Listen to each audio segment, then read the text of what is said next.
Hello, my name is Lance Powell, General Manager here at Port Royal Plantation. On March 3rd, a mailing went out, very important mailing went out, concerning the transfer fee referendum vote. There is a vote required. The deadline for that vote is April 5th at 5 p.m. It's important that you go ahead and take the time, read through this information, and vote.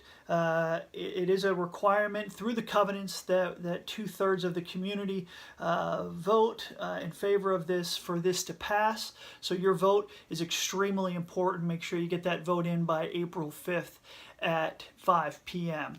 The referendum here that's being proposed is a result of Hurricane Matthew.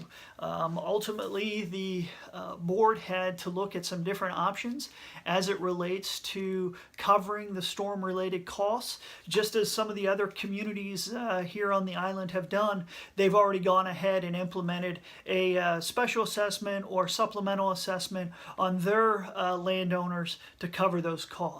For us, the board had looked at those options and made a decision that to consider a transfer fee. At this point, we're one of the communities that does not offer that, and they feel that this would be a great time to offer that and keep down the cost to the landowners versus having another supplemental assessment of about $1,000. What the transfer fee will do is, one, it pays off the line of credit first.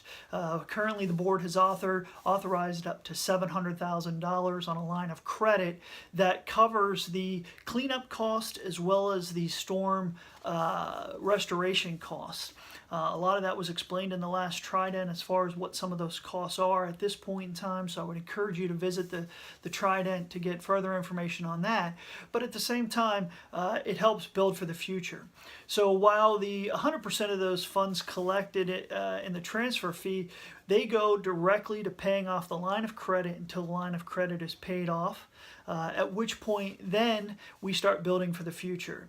So funds will be directed into a disaster recovery fund, and what that'll do is that helps build for the future. So up to $250,000 will go to establish that account, and then up to $1 million into a disaster recovery fund, and then a percentage of the transfer fee would go into the asset replacement fund. And what that does is, your annual assessment every year, landowners make a contribution into the asset replacement fund. And because of that, that helps cover and pay for roads and equipment and any of the assets that the association owns. It helps offset those costs. So what the transfer fee will do is it helps offset that, helps reduce your contribution to that, helps balance out the annual assessment. The other side that it does is it starts a community enhancement fund. Now, community enhancement fund would also help in balancing out any assessments. Instead of any improvements that would be made into the community that would typically be paid for by the landowners, now would come out of the transfer fee in the community enhancement fund. So this transfer fee does multiple things. It just doesn't do one thing of community enhancement like so many of the other communities. It does multiple things, and first, it takes care of the line of credit. Second, it builds for the future in a disaster recovery fund. Third, it helps with your asset replacement. And fourth, it goes ahead and establishes the community enhancement fund. So it's important that you take this seriously, take the time to read through it, and vote. Again, we can't emphasize that enough. April 5th is the vote for this.